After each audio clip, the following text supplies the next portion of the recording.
اولین دفعه که من پیش می کمک ها ایستاده. دکتر میگه فلج میشی، دکتر نمیتونم چیزی بخورم، دل من میره پام سوستی میکنه. 7 تا یتیم دارم دیگه خود مشاور مکاسم تو.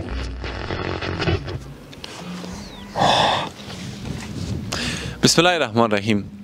الذين ينفقون اموالهم بالليل والنهار سرا وعلانية فلهم اجرهم عند ربهم ولا خوف عليهم ولا هم يحزنون. کسانی که اموالشان شب و روز به طور پنهان و آشکارا در راه الله متعال مصرف میکنند برای دستگیری از نیازمندا، اجر پاداششان به نزد الله متعال محفوظ است، نه ناراحت میشن، نه اندوهگین میشن و نه ترس خواهند داشت در روز آخرت و حتی در دنیا انشالله. الحمدلله به شهر زیبای باستانی هرات آمده ایم به سلسله کمک های خود که نزدیک به 25 ولایت افغانستان، البته کمک های زمستانی و امدادی ما بود.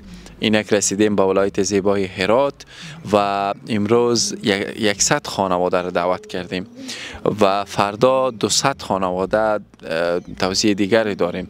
مواد شامل بخاری، چوب، آرد، بوره، چای، لوبیا و روغن، کمپل و بسته های دیگه زمستانی مثل بود، جمپرها و گلوبندها، دستکش ها و جراب ها و مواد دیگه است که انشالله به خانواده های نیازمند برای کمک و دستگیریشان داده میشن. دوستان عزیز لینکا مشاهده میکنین مرحله اول تمام شده، بسته ها به سر جایش قرار گرفته است. ما این محوطه را انتخاب کردیم و مرحله دوم انشالله دعوت خانواده ها و توزیع این مواد به این خانواده های نیازمند است.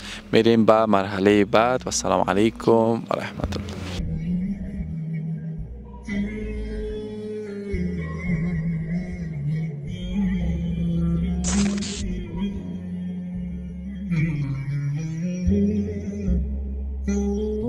انشالله این مشکلتان حل میشه کم ذره. خب بله و خیر بینی. خدا شما مزاخرت و زیارت بده. خیر بینید. ماشاءالله تو باجرت میگه بیا میگه.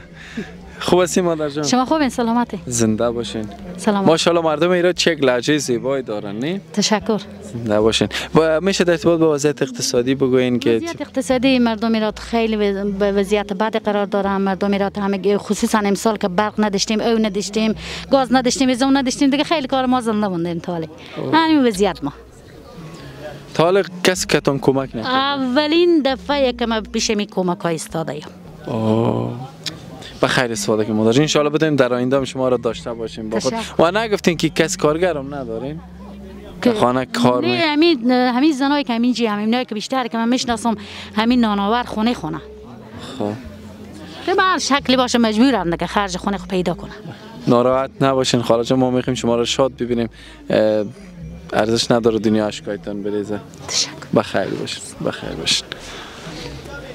شما خوب هستین مادر جان؟ شما خوب هستین؟ سلامتین؟ زنده باشین. میشه درباره وضعیت اقتصادی بگین بشنویم از شما؟ واقعا وضعیت اقتصادی مردم ایران خیلی امسال از دیگه سالا که امسال بسیار وضعیت اقتصادی بسیار خرابه. اصلا نی مواد خوراکی، نی پوشاکی، نی گرانخوری چی نداشتن و هر کس کمک کرده بسیار از او تشکر و از شما هم تشکر که واقعا زحمت میکشیم. الله متعال به شما و جمیع الاسلام موز آخرت. الهی آمین. الهی بخیر باش. زنده باش. خوب هستین مادر جان؟ زنده باشم براری زنده باشم. صحبت میکنین؟ من خود بیوزن هستم. یک بچه کارگر دارم، 5-6 تا نوسته دارم. خیلی وضعیتی نداریم. او ما قرض دار، برق ما قرض دار. زمستون خیلی به سختی تیر کردیم. عروس مریض. خود ما فشار ما بالا. دوا نمیتونم بستنم. دکتر میگه فلج میشی، دکتر نمیتونم چیزی بخورم. دل من میره پام سوستی میکنه. همین مسلمانی که به ما کمک میکنه خدا بالا سره که خدا عوض خیری ده همقدر بزوبد. الهی امین به شما هم. خدا به شما جوانی شما خدا جو عمری بده به جوانی. خیر بینید. زنده باشین مادر جان. خیر استفاده کنین مادر جان. زنده باشین. خب یتیم دارم به شوهرم فت کردم. 7 تا یتیم دارم. یک بچه کلونی دارم که او خیاط مردانه رخت مردانه میدیزه. دیگه کسی نیناور خونی مانیه. چطور وضعیت اقتصادی تون؟ همین دیگه به چیزی پیش میره دیگه برارجو. مردم سلمون هم چیز میزی به ما کمک چیزی میکنن. خدا مشکل قصاب بیدم فت کردم. الله متعال مغفرتشون کنه. خیر بینید خدا من شما رو تیار و خوشحال داشتم. باشین. خوب هستین خاله جان؟ تشکر زنده باشین شما خوب. چطور است اقتصادی وضعیت تو؟ خراب وضعیت اقتصاد ما ضعیف خیلی. دیگه خود شوهرم که از معتاده 4 تا طفل دارم خودم به خونه کار میکنم میام ته وضعیت ما خیلی به سختی تیر میشه. خدا رحم کنه. تشکر زنده یک جان تشکر از این کمکایی که برای ما کردید. بخیر باش. تشکر. بخیر. خدا من شما رو زنده باشه. بله خاله جان خوب هستین؟ خوبین شکر زنده باشین سلامت باشین. ما هم میت مشکل ما خیلی برد و 5-6 نفر خرج خورین سرا کرایه 6 دیوم. پیر مرد ما کارگره برد دیگه. یک دنیا تشکر از این کمکایی که برای ما کردن.